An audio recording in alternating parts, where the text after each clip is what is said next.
This is Tanya from my workshop. Today I'm going to show you how to replace a leaking toilet tank. The bottom has no leaks, so it's fine. This is what's causing me some problems, so I'm going to show you how to attach this and eliminate those leaks. Let you know that you can do this too. Before we get started, what we need to do is go over a few of the components that we're going to need to get this installation done. All right, first thing, you're going to need this gasket right here, okay, that fits over where the water flows out. Crescent wrench or a pair of pliers. I kind of like these pliers because you can adjust the diameter that's going to fit around this nut here. A screwdriver, just a little cup or something to hold your extra materials. I like this because I tend to drop stuff a lot. And you know, if you drop something on the floor, boom, you can pick it up with that. Of course, you're going to need this bolt, which is what you're looking at right here. A few washers. You're going to need a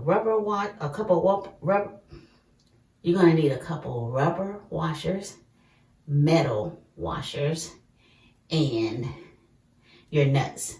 And I have a wing nut on here. I like this wing nut better because you can grip it. But you are going to need one of these regular ones because once this bolt, how it fits in there, it is going to go inside here and through this little hole right here. You can see that. Now the washer that's on here, this rubber washer, has a little flange on it and it sits perfectly down in that hole and it gives you better resistance to water coming through there. And then once you get this through here, you're going to need these three. First, you're going to need this rubber washer, and then you're going to need this metal washer, and then you're going to need this nut here. And with this nut, you're going to be using this to put it together. Now, when you get those two bolts in, you're going to sit it onto the holes, onto the back of the toilet, and then you will need another rubber washer, metal washer, and then this is where this wing nut comes in. Because when you're under here trying to screw these things in, this one gives you a better grip and you're not trying to wrestle with these two. But if you don't have this, then of course you'll use this. And like I said, I like this wing nut simply because it, well, most of the time, when you put it on, you can spin it, you know, and then it allows you to grip it better right here. So that's basically it. I do have some spacers here in case there's any rocking. So you may not need to use these, but they're good to have on hand. Another thing I want to say is when you're working with porcelain or anything that is subjected to being cracked or broken, lay down a cloth or a towel so that you can put your tools down. Because sometimes, you know, you drop stuff. You definitely don't want to drop one of these heavy tools onto your porcelain and have it cracked, because then that makes you have to go back to the big box store. And we don't want to do that. We want to get this done. Okay, let's go ahead and get this bolt in here.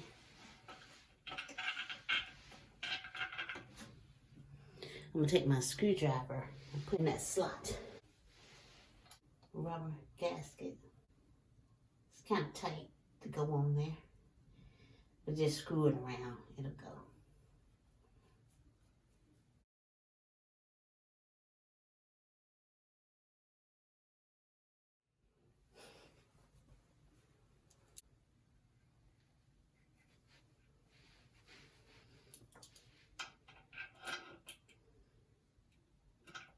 All right, see these two holes back there? These two will sit down in that.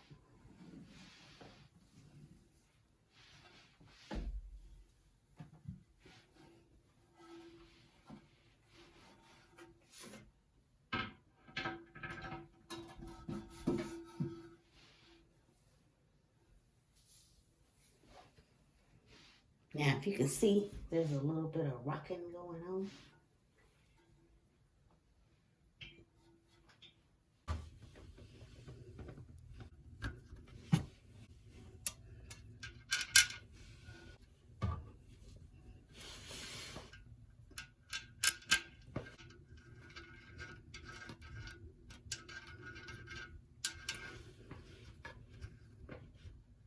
All right, so we're not going to tighten it all the way because we need to go on the other side and put the rubber washer, metal washer, and wing nut on. Yeah, so this is how it is, trying to get this under here.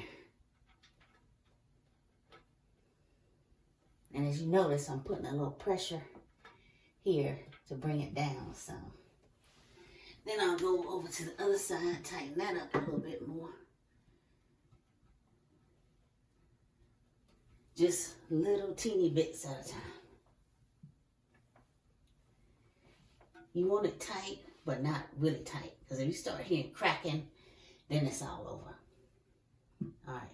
Still got a little bit of rock, but not that much that way. Back and forth. All right, y'all. So the last thing to do now is to connect the water hose.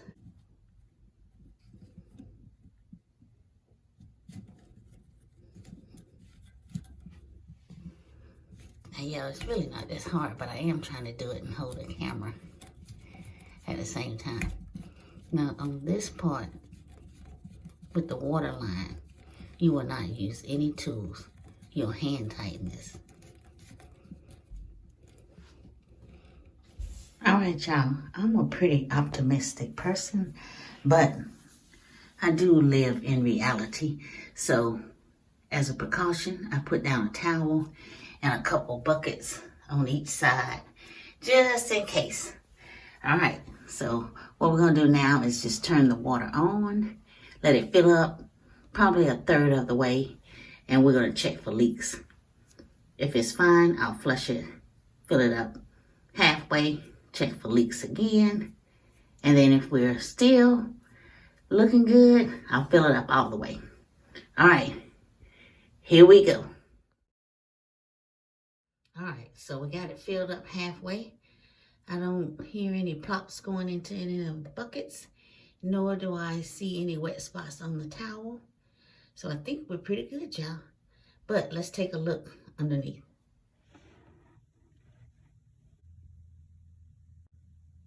Pretty dry, both sides. Yay, we're in business. Let's give it a test drive.